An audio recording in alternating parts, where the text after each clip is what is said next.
Europe का एक छोटा सा देश अब ईरान युद्ध के बीच अमेरिका के सामने डटकर खड़ा हो चुका है।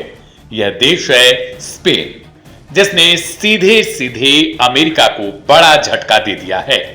स्पेन ने साफ कह दिया है कि ईरान पर हमलों में शामिल किसी भी अमेरिकी फाइटर जेट को उसके हवाई क्षेत्र से गुजरने की इजाजत नहीं दी जाएगी। इतना ही नहीं, स्पेन ने अमेरिका को अपने उन सैन्य ठिकानों के इस्तेमाल से भी साफ तौर पर रोक लगा दिया गया जिन्हें दोनों देश मिलकर ऑपरेट करते हैं। स्पेन के रक्षा मंत्री मार्गरीटा रोबल्स ने साफ शब्दों में चेतावनी देते हुए कहा, स्पेन न तो अपने सैन्य बेस का इस्तेमाल करने देगा और न ही अपने एयर स्पेस का, अगर उसका संबंध ईरान के खिलाफ किसी भी सैन्य कार्रवाई से होगा। इस फैसले ने अमेरिका के लिए एक बड़ी रणनीतिक मुश्किल खड़ी कर दी है, क्योंकि अब तक अमेरिकी युद्धक विमान जैसे F-15, F-35, B-52 और टैंकर एयरक्राफ्ट अमेरिका से उड़ान भरकर अटलांटिक महासागर पार करते हुए स्पेन के रास्ते मध्य पूर्व पहुंचते थे। स्पेन के रोटा नेवल बेस और मोरान एयर बेस इन ऑपरेशनों के लिए बेहद अहम पड़ाव माने जाते हैं। यहां विमान रुकते थे, ईंधन भरा करते थे और फिर आगे ईरान के आसपास के इलाकों की ओर बढ़ चलते थे। लेकिन अब स्पेन के इनकार के बाद यह पूरा खेल बदल चुका है। अमेरिकी विमानों को अब स्पेन को बाईपास करके लंबा रास्ता अपनाना पड़ रहा है। उन्हें जर्मनी, इटली या पुर्तगाल के रास्ते घूमकर जाना पड़ रहा है, जिससे न सिर्फ दूरी बढ़ रही है बल्कि ऑपरेशन की लागत और समय भी बढ़ रहा है। स्पेन का कहना है कि वह ऐसे किसी भी युद्ध का हिस्सा नहीं बनेगा जिसे एक तरफा और अंतर्राष्ट्रीय कानूनों के खिलाफ शुरू किया गया हो। स्पेन के प्रधानमंत्री पेड्रो सांचेज पहले ही अमेरिका और इस्राइल की कार्रवाई की आलोचना कर चुके हैं और इसे गैर कानूनी और लापरवाह बता चुके हैं। यानी साफ है कि यह सिर्फ एक सैन्य फैसला नहीं बल्कि एक राजनीतिक संदेश भी है। स्पेन यह दिखाना चाहता है कि वह अंतर्राष्ट्रीय नियमों और अपनी स्वतंत्र विदेश नीति के आधार पर फैसले ले रहा है। हालांकि इस फैसले से अमेरिका और स्पेन के रिश्तों में तनाव बढ़ सकता है। अमेरिकी राष्ट्रपति डोनाल्ड ट्रंप ने तो यहां तक कह दिया, अगर स्पेन सहयोग नहीं करता तो उसके साथ व्यापारिक संबंधों पर भी असर पड़ेगा। अब सबसे बड़ा सवाल यही है, क्या स्पेन का यह कदम सिर्फ शुरुआत है? क्या और यूरोपीय देश भी इसी तरह राह पर चलेंगे? क्योंकि अगर ऐसा हुआ तो ईरान युद्ध सिर्फ मध्य पूर्व तक सीमित नहीं रहेगा, बल्कि इसका असर पूरी दुनिया की राजनीति और सैन्य समीकरणों पर पड़ सकता है।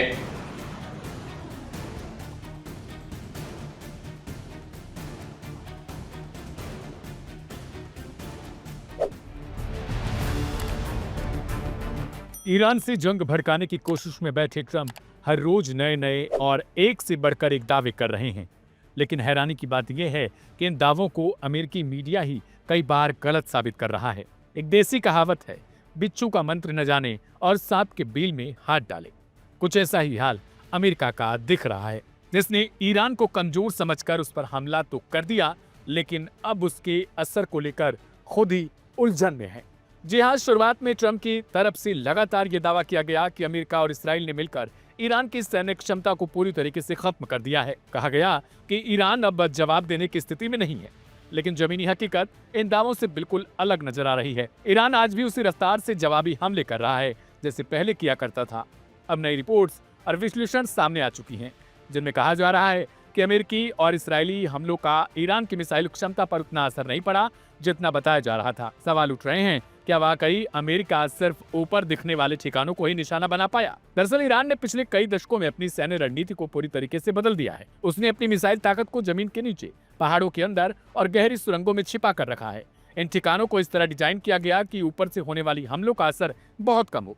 विशेषज्ञों का मानना है कि ईरान के कई मिसाइल बेस ऐसे इलाकों में हैं जहां छोटी मोटी चट्टानों और पहाड़ों की परतें उन्हें ढकती हैं। ऐसे में ऊपर से गिराए गए बंकर बस्टर जैसे बम सिर्फ सतह को नुकसान पहुंचाते हैं, जबकि असली सैन्य ढांचा नीचे सुरक्षित रह सकता है। कुछ रिपोर्ट्स में कहा गया कि अमेरिका अब तक सिर्फ ईरान की कुल मिसाइल क्षमता का एक हिस्सा भी नुकसान नहीं करीब पहुंचा पाया, जबकि एक बड़ा हिस्सा अभी भी या तो सुरक्षित है या उसकी जानकारी पूरी तरीके से साफ नहीं। यही वजह है कि हमले के बावजूद ईरान की जवाबी ताकत कम होती नजर नहीं आ रही। विश्लेषकों का कहना है कि असली चिंता अब उन ठिकानों को लेकर है जो जमीन के सैकड़ों मीटर नीचे बने हुए हैं। ये सिर्फ साधारण बंकर नहीं बल्कि एक का पूरा नेटवर्क होता है जहां मिसाइलों को तैयार किया जाता है, स्टोर किया जाता है और जरूरत पड़ने पर तुरंत बाहर निकलकर दागा जा सकता है। बताया जाता है कि इन अंडरग्राउंड नेटवर्क में कई एंट्री और एग्जिट पॉइंट होते हैं जिससे लॉन्चर अलग अलग जगहों से निकल सकते हैं और हमले के बाद फिर से सुरक्षित अंदर चले जाते हैं। यही वजह है कि इन ठिकानों को पूरी तरीके से खत्म करना बेहद मुश्किल माना जा रहा है। अमेरिका के पास बंकर बस्टर जैसे ताकतवर हथियार जरूर हैं, लेकिन उनकी भी एक सीमा है। अगर कोई ठिकाना बहुत ज्यादा गहराई में है तो उसे सीधे नष्ट करना आसान नहीं होता। ऐसे में रणनीति बदलकर टनल के रास्तों, एंट्री पॉइंट्स और सप्लाई लाइनों को निशाना बनाया जाता है। लेकिन अगर अंदर का मुख्य ढांचा बचा रहता है तो ईरान अपनी मिसाइल क्षमता को फिर से सक्रिय कर सकता है। यही कारण है कि विशेषज्ञ इसे एक लंबी लड़ाई मान रहे हैं जहां एक बार के हमले से निर्णायक जीत हासिल करना मुश्किल है। अब सबसे बड़ा सवाल यही है, क्या अमेरिका वाकई ईरान की ताकत को खत्म कर पाया या फिर से ये सिर्फ सतही नुकसान है? और क्या ईरान की असली ताकत अब भी जमीन के नीचे सुरक्षित बैठी है? आपका क्या कहना है? कमेंट बॉक्स में जरूर लिखें।